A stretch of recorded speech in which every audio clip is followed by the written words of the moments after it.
how to hide your YouTube channel. In this video, I'm going to show you how to temporarily deactivate your YouTube channel in a browser on your computer, PC, Chromebook, anything like that. And if this video helps you, please consider giving it a like and also subscribe to my channel because that really helps me out.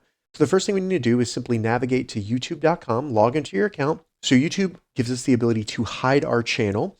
And this means that our channel page, playlist, everything like that will be invisible to everyone else. We won't be able to make comments, but we can still watch YouTube. You can re-enable it and unhide it in the future using the same settings. So to get started, open up a browser, navigate to youtube.com and log into your account. Then select your profile icon in the top right. And in the menu, go down and select Settings. In the settings, in the left menu, select Advanced Settings, then select Delete Channel. When you select Delete Channel, you'll have an option that says, I want to hide my content. Select that. And as you can see, it's going to hide your channel page, your channel name, your channel icon and art, and your likes and subscriptions. You also will not be able to comment while it's hidden.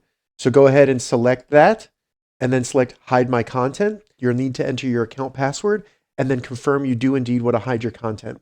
If this video helped you, give it a thumbs up, and please consider subscribing to my channel.